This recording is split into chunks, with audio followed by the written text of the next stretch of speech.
Assalamualaikum warahmatullahi wabarakatuh. Nama saya Vina Handayani Harahap SPD. Saya adalah peserta Latsar CPNS tahun 2022 Angkatan 20 Kelompok 4 nomor absen 39. Saya akan merefleksikan agenda 1 analisis isu kontemporer dengan video suara Bapak Ahmad Fauzi Batubara SAP MPA. Berikut penjelasannya. Pernyataan Charles Handy patut menjadi bahan renungan bagi kita bersama, di mana dia mengatakan, kita akan membuat kesalahan bila kita beranggapan bahwa masa depan adalah kelanjutan masa lalu, sebab masa depan itu akan sangat berbeda dengan masa lalu. Kita harus meninggalkan cara lama agar kita sukses menghadapi masa depan. Dari pernyataan tersebut dapat kita ambil kesimpulan bahwa mulai saat ini kita harus bertugas menentukan untuk masa depan.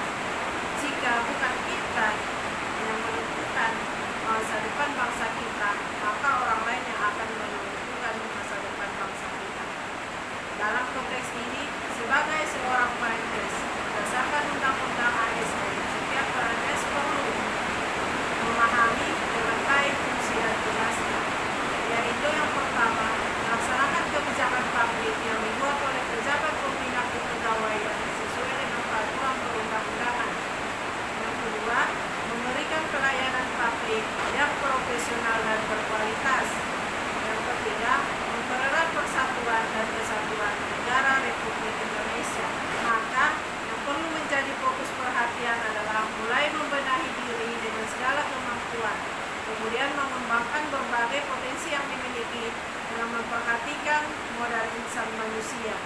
Modal insani atau manusia pada konsep ini menganggap bahwa manusia merupakan suatu bentuk modal yang tercermin dalam bentuk pengetahuan, gagasan atau ide, kreativitas, keterampilan, dan produktivitas kerja. Pada agenda ini, kami juga mempelajari isu-isu strategis kontemporer, di mana isu yang juga menyita ruang publik adalah terkait terorisme dan radikalisme yang terjadi dalam sekelompok masyarakat, baik karena pengaruh ideologi tertentu, kesejahteraan, pendidikan yang buruk, atau globalisasi secara umum.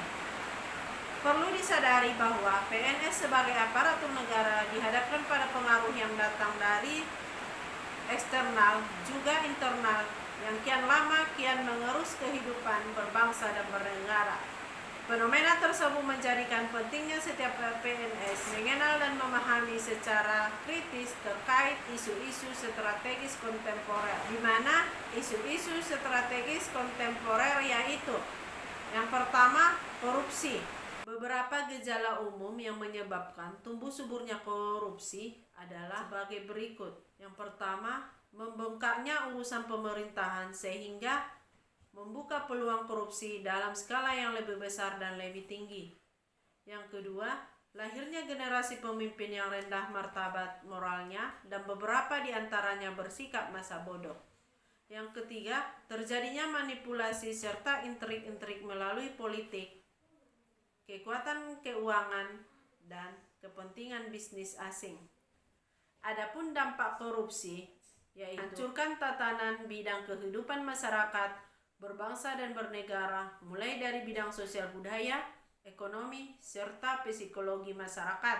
Adapun tindakan yang bisa membangun sikap anti korupsi mulai dari hal yang sederhana, misalnya dengan cara kita bersikap jujur, menghindari perilaku yang merugikan kepentingan orang banyak, menghindari konflik kepentingan dalam hubungan kerja, serta melaporkan pada penegak hukum apabila menjadi korban perbuatan korupsi. Isu-isu strategis kontemporer berikutnya adalah narkoba. Narkoba merupakan istilah yang digunakan dalam dunia obat-obatan atau untuk menyebutkan suatu hal yang bersifat adiktif, yaitu dapat mengakibatkan ketergantungan apabila disalahgunakan atau penggunaannya tidak sesuai dosis yang dianjurkan oleh dokter. Isu-isu strategis kontemporer berikutnya yang kami pelajari adalah terorisme dan radikalisme. Terorisme merupakan suatu ancaman yang sangat serius di era global saat ini. Kasus terorisme menjadi masalah serius di dunia dan merupakan agenda pokok yang menjadi prioritas untuk ditanggulangi dan ditangani oleh hampir semua negara. Terorisme merupakan kejahatan luar biasa yang menjadi musuh dunia karena nyawa manusia menjadi korban, mengganggu stabilitas keamanan, menghancurkan tatanan ekonomi dan pembangunan, sehingga terorisme berdampak negatif terhadap masyarakat. Terorisme internasional adalah bentuk kekerasan politik yang melibatkan warga atau wilayah lebih dari satu negara. Radikalisme diartikan sebagai tantangan politik yang bersifat mendasar atau ekstrim terhadap tatanan yang sudah mapan. Secara garis besar, pola penyebaran radikalisme dapat dilakukan melalui berbagai saluran seperti media massa, komunikasi langsung dengan bentuk dakwah, diskusi, dan pertemanan, hubungan kekeluargaan, dan lembaga pendidikan. Radikal terorisme adalah suatu gerakan atau aksi brutal yang mengatasnamakan ajaran agama atau golongan, dilakukan oleh sekelompok orang tertentu, dan agama dijadikan senjata politik untuk menyerang kelompok lain yang berbeda pandangan. Adapun isu-isu strategis kontemporer berikutnya adalah pencucian uang. Uang ataupun harta kekayaan yang diputihkan atau dicuci adalah uang atau harta kekayaan yang berasal dari hasil kejahatan, sehingga diharapkan setelah pemutihan atau pencucian tersebut, uang atau harta kekayaan tadi tidak terdeteksi lagi sebagai uang hasil kejahatan, melainkan telah menjadi uang atau harta kekayaan yang halal seperti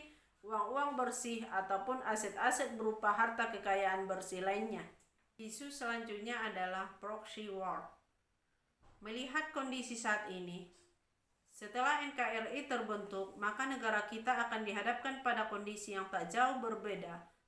Ketika perkembangan teknologi di dunia menjadi sangat cepat, kemudian ketersediaan sumber daya alam yang mulai menipis, serta adanya tuntutan kepentingan kelompok telah menciptakan perang jenis baru seperti perang proxy atau proxy war. Kita harus membangun kesadaran anti proxy dengan mengedepankan kesadaran bela negara melalui pengamalan nilai-nilai Pancasila, yaitu bangsa kita harus memandang persoalan-persoalan yang dihadapi dapat diatasi dengan mengutamakan semangat gotong royong, cinta tanah air, memperbesar persamaan dan memperkecil perbedaan demi persatuan dan kesatuan bangsa dalam bingkai NKRI. Bangsa Indonesia menyadari dan meyakini kebinekaan sebagai keniscayaan kodrat ilahi untuk saling menghormati, rela berkorban demi keberlangsungan NKRI. Yang berikutnya, bangsa Indonesia akan membangun dirinya menuju kehidupan yang dicita-citakan bangsa untuk terus mengasah kewaspadaan diri akan bahaya proxy war dan meyakini bahwa ideologi Pancasila dapat mempersatukan bangsa Indonesia serta memberi petunjuk dalam masyarakat yang beraneka ragam sifatnya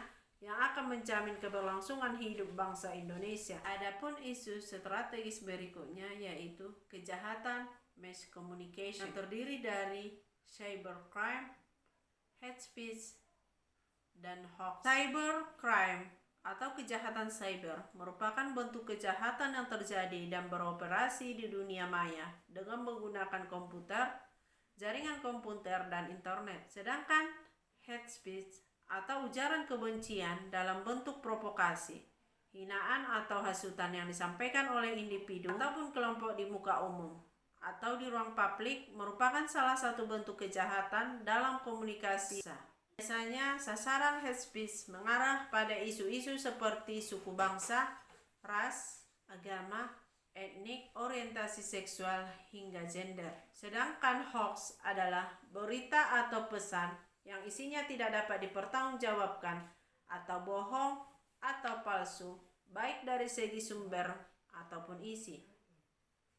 Sifatnya lebih banyak mengadu domba kelompok-kelompok yang menjadi sasaran dengan isi pemberitahuan yang tidak benar. Ada beberapa tips dalam menggunakan media sosial agar kita terhindar dari risiko pelanggaran hukum. Memahami regulasi yang ada, tegakkan etika bermedia sosial, memasang identitas asli diri dengan benar, cek terlebih dahulu kebenaran informasi yang akan dibagikan ke publik. Tips yang terakhir, lebih berhati-hati bila ingin memposting hal-hal atau data yang bersifat pribadi. Selanjutnya, kami belajar teknik analisis isu. Secara umum, isu diartikan sebagai suatu fenomena atau kejadian yang diartikan sebagai masalah. Isu kritikal dipandang sebagai topik yang berhubungan dengan masalah sumber daya yang memerlukan pemecahan disertai dengan adanya kesadaran publik akan isu tersebut. Isu kritikal secara umum terbagi ke dalam 3 kelompok berbeda berdasarkan tingkat urgensinya, yaitu isu saat ini, isu berkembang, dan isu potensial. Adapun teknik-teknik analisis isu yang dapat kita gunakan adalah yang pertama, teknik tapisan isu. Untuk menetapkan isu yang berkualitas atau dengan kata lain, isu yang bersifat aktual, sebaiknya kita menggunakan kemampuan berpikir kritis yang ditandai dengan penggunaan alat bantu penetapan kriteria kualitas isu. Alat bantu penetapan kriteria isu yang berkualitas banyak jenisnya. Misalnya menggunakan teknik tapisan dengan menetapkan rentang penilaian 1-5 pada kriteria aktual, kehalayakan, problematik, dan kelayakan. Apa yang disebut dengan aktual? Aktual itu artinya isu tersebut benar-benar terjadi dan sedang hangat dibicarakan dalam masyarakat. Adapun kehalayakan artinya isu tersebut menyangkut hajat hidup orang banyak. Sedangkan problematik artinya isu tersebut memiliki dimensi masalah yang kompleks sehingga perlu dicarikan segera solusinya secara komprehensif. Dan yang dimaksud dengan kelayakan adalah isu tersebut masuk akal, realistis, relevan, dan dapat dimunculkan inisiatif pemecahan masalahnya.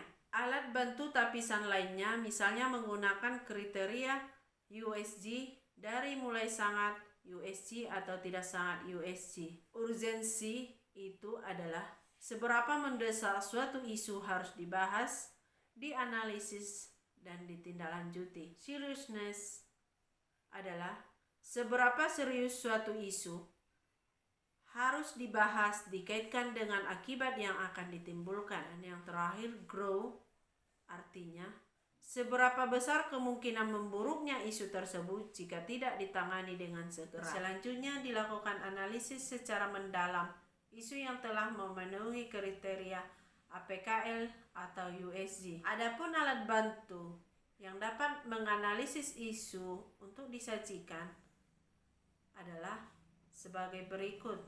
Yang pertama, kita bisa menggunakan mind mapping. Yang kedua, menggunakan fishbone diagram. Pendekatan fishbone diagram juga berupaya memahami persoalan dengan memetakan isu berdasarkan cabang-cabang terkait.